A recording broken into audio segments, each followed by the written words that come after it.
আপনারা তো অলরেডি দেখেই নিয়েছেন, আর্য ওর বাবার জন্য পছন্দ করে একটা কেক নিয়ে এসেছে। আর বাবা অফিস থেকে ফিরতেই আর্য বসে পড়েছে কেক কাটতে। জন্মদিন আজকে বাবার, তবে শেয়ারিং ইজ কেয়ারিং এই কথাকে মাথায় রেখে বাবার কোলে বসে নিজেই কেকটা কেটে নিয়েছে।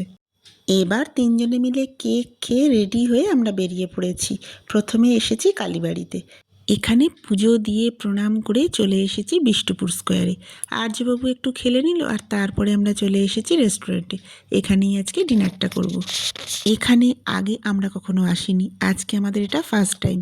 এটার রিভিউ ভালো, পরিচিত অনেককেই বলতে শুনেছি এখানকার খাবার দাবার ভালো। দেখা যাক আমাদের অভিজ্ঞতা কেমন হয়। আমরা স্টার্টারে অর্ডার করেছিলাম ক্রিসপি কর্ন। আমাদের ভালো লেগেছে, ঝাল ছাড়াই বানাতে বলেছিলাম, তবে সামান্য গোলমরিচ দিয়েছিল যার জন্য আর্য খেতে পারেনি। আমাদের পাশের টেবিলে একটা বার্থডে সেলিব্রেশন চলছিল, তারই এখন কেক কাটিং চলছে। নিজের জন্মদিনে কেউ একটু প্যাম্পার করলে ভালোই লাগে। ছোট বড় সবাই চায় তার নিজের এই স্পেশাল দিনটায় তার কাছের মানুষেরা তাকে একটু স্পেশাল ফিল করাক। আজ যেহেতু শাশ্বতর অফিস ছিল, তাই খুব একটা কিছু সুযোগ হয়নি সকাল থেকে। অলমোস্ট নর্মাল ডের মতোই কেটেছে আমাদের।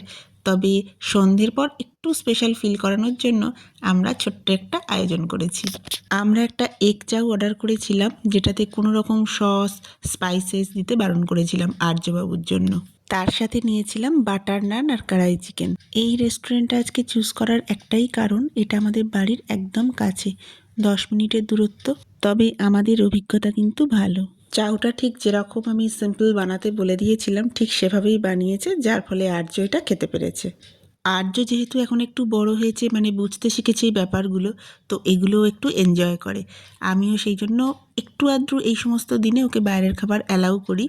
আর বাচ্চা যখন খেতে পারে তখন তো মায়েরা সার্টিফিকেট দিয়েই দেয়। তো আমাদের সব মিলিয়ে রেস্টুরেন্টের খাওয়া দাওয়াটা ভালো লেগেছে। আমরা যখন এখানে এসেছিলাম বেশ লোকজনের আনাগোনা ছিল, তবে আস্তে আস্তে ফাঁকা হতে শুরু করেছে। আর এখানে গত সপ্তাহ থেকেই ঝুপ করে বেশ ঠান্ডা পড়ে গেছে।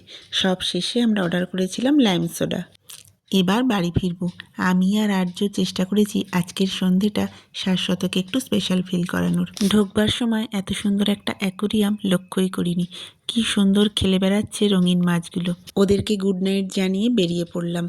বাইরে বেশ কনকনে ঠান্ডা, রাস্তাঘাট একেবারেই শুনশান। আপনাদের ওদিকে শীত কি এসে গেছে? অবশ্যই কমেন্টে জানাবেন। টাটা।